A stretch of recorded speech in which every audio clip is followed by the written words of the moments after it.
Bueno, chavales, bienvenidos una vez más al arte de programar en la lección 2. Hoy traigo cositas guapas para ir haciendo e ir empezando a curtirnos en el arte de la programación. Vale, empezamos. ¿Qué necesitamos? Bien, necesitamos un intérprete de PHP, obviamente. Os he dejado en una web que os comentaré al final las instrucciones para la instalación del intérprete. Vamos a trabajar con la última versión de forma que esto no se quede obsoleto en 2 días y podáis seguir utilizándolo para vuestros proyectos. Vale, la última versión de PHP es la 7.3.1 y vamos a utilizar la versión no segura de hilos. A ver, explico un poco esto porque a lo mejor tiene un poco de complicación. A ver, el PHP tiene 2 versiones, bueno, realmente son 4, una de 32 bits, una de 64 bits para cada una, y una que es una versión multihilo y una versión monohilo. Monohilo es la versión non-thread safe que no tiene multihilo. Y la versión multihilo, pues sí permite hacerlo. ¿Qué es el multihilo? El multihilo es poder ejecutar varias tareas al mismo tiempo, en el mismo proceso, ¿vale? Eso es muy útil cuando se trabaja con PHP como módulo de servidor web, ¿vale? Nosotros vamos a trabajar en consola, así que no lo necesitamos. El multihilo además es más lento que la versión de un solo hilo porque el multihilo obliga a sincronizar hilos, ¿vale? Y esto puede hacer a PHP un poco más lento, ¿vale?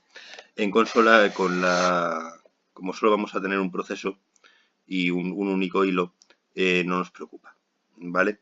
Después necesitamos un editor de texto. Hay varios que podemos usar. Yo he optado por el Visual Studio Code y voy a especificar la versión Code, no la versión .NET, que no nos interesa para PHP, ¿vale? Es un editor pequeño, muy simple de utilizar, pero a la vez muy completo. No nos serviría para cierto tipo de proyectos, pero bueno, para empezar a curtirnos y llegar avanzar bastante en lo que es el desarrollo de PHP nos vale. Y después una interfaz de comandos.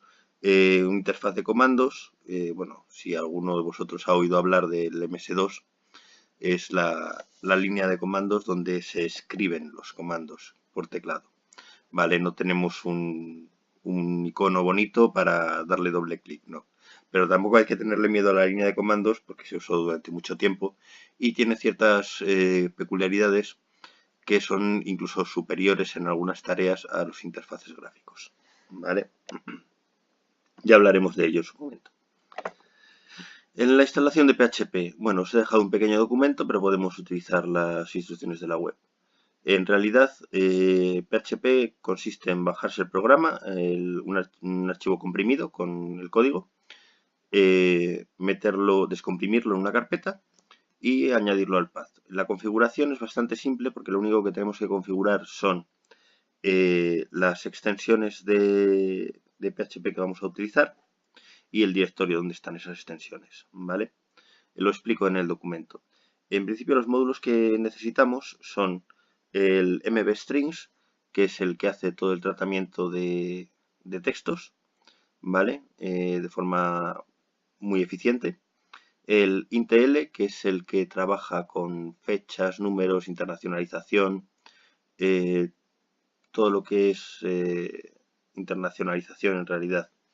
¿Vale? Internacionalización incluye el formato de los números enteros, si llevan un punto, si llevan una coma, el formato de monedas, si es el euro, el dólar, etc. Y otra serie de formatos locales como soporte para textos de acentos, caracteres raros. Por ejemplo, el cirílico se podría soportar por Intel, el chino japonés, etc. ¿Vale? Y los módulos PDO, que son los de acceso a la base de datos. Vale, hoy no vamos a tocar bases de datos, pero ya os adelanto que he optado entre todas las bases de datos que hay, todos los motores, por Postgres. ¿Por qué Postgres? Porque tiene una serie de características que nos van a venir muy bien para trabajar con PHP y no es una base de datos tan pesada como pudiera ser una Oracle o una Microsoft SQL, pero tampoco es una base de datos de juguete como puede ser MySQL. Y digo de juguete, no quiere decir que no se puedan hacer cosas en MySQL, ¿vale? MySQL es bastante completa. Pero en llegando a ciertas cantidades de datos, le cuesta trabajar con ellos, cosa que Postgres hace de forma muy eficiente. Vale, seguimos. Sobre editores de texto, ¿vale? Yo he optado por Visual Studio Code. Os valdría también Sublime o Gedit o incluso Notepad++, ¿vale? Son editores para programadores que tienen una serie de características que facilitan mucho la vida del programador. No son tan pesados como los entornos de desarrollo integrado, que ahora mismo no recomiendo que instaléis ninguno. ¿Vale? Son muy pesados, comen muchos recursos, son súper lentos y tenéis que tener un equipo muy potente para moverlos. ¿Vale? Los más populares son Eclipse, NetBeans y PHP Storm. Hablando para PHP. ¿Vale? Eclipse y NetBeans, aparte de PHP, soportan Java, que es para lo que se usa normalmente, y soportan C++, que bueno, también se puede usar con ello. ¿Vale? Tiene una serie de características avanzadas que vienen muy bien a la hora de trabajar con entornos, con desarrollos relativamente complejos. ¿Vale? PHP Storm da muchas facilidades para PHP, como se puede saber, como obviamente por su nombre habréis supuesto, y está basado en Intel IDEA. ¿Vale? Intel IDEA es un entorno muy pesado. Para moverlo hace falta un equipo muy potente. ¿Vale? Para moverlo con agilidad. Por ejemplo, habréis oído muchas bromas sobre Android Studio. Android Studio también está basado en IntelliJ. ¿Vale? Seguimos con esto y vamos a empezar con PHP. Vamos a dar una serie de conceptos básicos. La sintaxis la iremos viendo según vayamos avanzando con los ejemplos. Y los tipos de datos. Vale, tradicionalmente los lenguajes de programación tienen múltiples tipos de datos. Que son esencialmente los tipos carácter, que pueden ser el carácter, un solo carácter, o una cadena de caracteres, ¿vale? Los tipos numéricos, que serían los enteros, los números en coma flotante, también conocidos como números reales, o los números de doble precisión, también conocidos como notación exponencial, ¿vale? Después tienen otro tipo de datos como los booleanos, ¿vale? Un valor booleano es un valor cierto o falso. Cierto o falso. Es binario, completamente. En algunos lenguajes se sustituye por un entero corto de tipo 0, 1, ¿vale? Que haría el mismo efecto, ¿vale? Después están los tipos enumerados o compuestos. Ahí incluiríamos los arrays, ¿vale? Un array es una matriz. Para los que no sepáis de matemáticas, una matriz es una cajita donde vamos metiendo cosas, ¿vale? De alto o ancho, ¿vale? Los matrices pueden ser unidimensionales, bidimensionales o multidimensionales en general. Es decir, las dimensiones serían, por ejemplo, un array de unidimensional podría ser perfectamente un texto, ¿vale? Compuesto por caracteres. Cada carácter iría en una cajita. Imaginaros el texto, cada letra rodeado de una cajita. Ahí tenéis un array unidimensional, ¿vale? Los bidimensionales, pues si os imagináis varias líneas con cajitas, pues os haréis una idea, ¿vale? Después tendríamos como estructuras un poco más complejas las listas enlazadas, que sería algo parecido a los arrays. Lo que pasa es que los arrays son cuadrados siempre y las listas pueden tener formas diversas, ¿vale? En PHP los arrays se implementan como listas enlazadas, entonces son dinámicos. Quiero decir, no tendremos que decir yo quiero una matriz de 2×2. No, ¿vale? Una tabla. Un array podría equivaler a una tabla, ¿vale? De 2×2. Podríamos hacerlas de lo que queramos por lo que queramos, ¿vale? Hablaremos también de los procedimientos y de las funciones.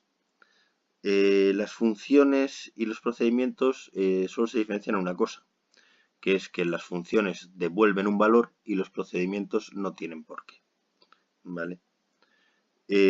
Ahí hablaremos también de los pasos por referencia y por valor, ¿vale? Que eso es mejor verlo con un ejemplo, cómo funciona. Y también de las funciones recursivas. Bueno, las funciones recursivas